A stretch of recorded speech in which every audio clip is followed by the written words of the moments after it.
नमस्कार दोस्तों, राधे राधे, जय श्री कृष्ण। आज मैं आपको बताऊंगी बुध प्रदोष व्रत के बारे में। लेकिन उससे पहले अगर आपने इस चैनल को सब्सक्राइब नहीं किया है तो सब्सक्राइब करें, और जानकारी अच्छी लगती है तो लाइक और शेयर करें। दोस्तों, हर महीने के कृष्ण पक्ष और शुक्ल पक्ष के त्रयोदशी तिथि को प्रदोष व्रत किया जाता है। ये मैंने आपको पहले भी बताया था। जो त्रयोदशी तिथि बुधवार के दिन पड़ती है उसे बुध प्रदोष व्रत कहते हैं। इस बार अक्टूबर महीने की कृष्ण पक्ष की त्रयोदशी तिथि 14 अक्टूबर 2020 को है। 14 अक्टूबर 2020 बुधवार त्रयोदशी तिथि का आरंभ होगा 11:51 पर और समाप्ति होगी 15 अक्टूबर को 8:33 पर।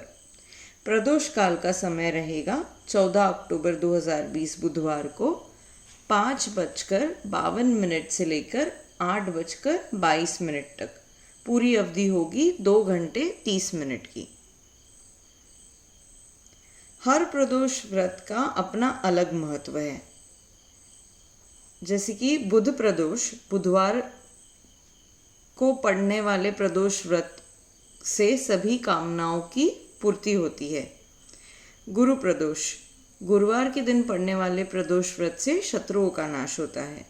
शुक्र प्रदोष, शुक्रवार को पड़ने वाले प्रदोष व्रत से सौभाग्य प्राप्त होता है, साथ ही दाम्पत्य जीवन में सुख शांति रहती है।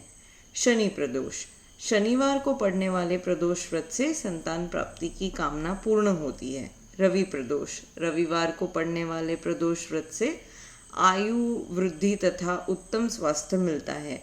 सोम प्रदोष, सोमवार को पड़ने वाले प्रदोष व्रत से आरोग्य के साथ सभी मनोकामनाओं की पूर्ति होती है। और मंगल प्रदोष, मंगलवार को पड़ने वाले प्रदोष व्रत से असाध्य रोगों से मुक्ति मिलती है। तो ये मैंने आपको इन जनरल बता दिया सारे जो अलग अलग प्रदोष हैं उसके बारे में। अब बुध प्रदोष व्रत का लाभ क्या है? बुध प्रदोष व्रत करने पर भगवान शिव की कृपा से व्यक्ति की सभी मनोकामनाएं पूर्ण होती है। उसके जीवन के सभी कष्टों, बाधाओं और संकटों का निवारण हो जाता है। बुधवार का दिन विघ्नहर्ता गणेश जी के लिए समर्पित है, इसलिए उनके पिता भगवान शिव की आराधना करने से वे भी प्रसन्न होते हैं। अब जानते हैं प्रदोष व्रत की पूजा विधि।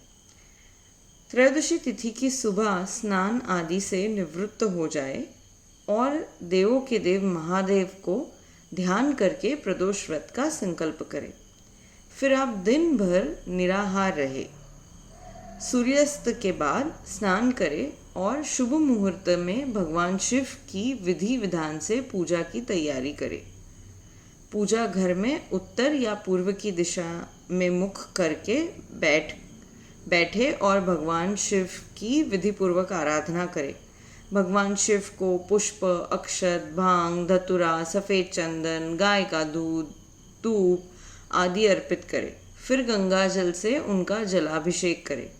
इसके बाद ओम नमः शिवाय मंत्र का जाप करें। फिर शिव चालीसा का पाठ कर अंत में आरती करें और परिजनों में प्रसाद बांटें। बुध प्रदोष व्रत की कथा। पौराणिक कथा के अनुसार एक पुरुष का नया विवाह हुआ था।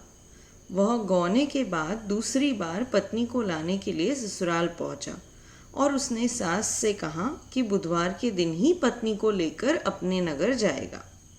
उस पुरुष के सास ससुर ने, साले सालियों ने उसको समझाया कि बुधवार को पत्नी को विदा कराकर ले जाना शुभ नहीं है, लेकिन वह पुरुष नहीं माना।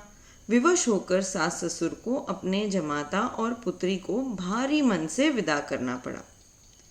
पति पत्नी बैलगाड़ी में चले जा रहे थे। एक नगर से बाहर निकलते ही पत्नी को प्यास लगी। पति लोटा लेकर पत्नी के लिए पानी लेने गया। जब वह पानी लेकर लौटा तो उसने देखा कि उसकी पत्नी किसी पराये पुरुष के लाए लोटे से पानी पीकर हंसी खुशी बात कर रही है। वह पराया पुरुष बिल्कुल इसी पुरुष के शक्ल सूरत जैसा था। यह देखकर वह पुरुष दूसरे अन्य पुरुष से क्रोध में आकर आग बबूला होकर लड़ाई करने लगा। धीरे धीरे वहाँ काफ़ी भीड़ इकट्ठा हो गई। इतने में एक सिपाही भी आ गया। सिपाही ने स्त्री से पूछा कि सच सच बता, तेरा पति इन दोनों में से कौन है? लेकिन वह स्त्री चुप रही, क्योंकि दोनों पुरुष हमशक्ल थे। बीच राह में पत्नी को इस तरह देखकर वह पुरुष मन ही मन शंकर भगवान की प्रार्थना करने लगा कि हे भगवान, मुझे और मेरी पत्नी को इस मुसीबत से बचा लो। मैंने बुधवार के दिन अपनी पत्नी को विदा कराकर जो अपराध किया है उसके लिए मुझे क्षमा करो। भविष्य में मुझसे ऐसी गलती नहीं होगी। श्री शंकर भगवान उस पुरुष की प्रार्थना से द्रवित हो गए और उसी क्षण वह अन्य पुरुष कहीं अंतर्ध्यान हो गया।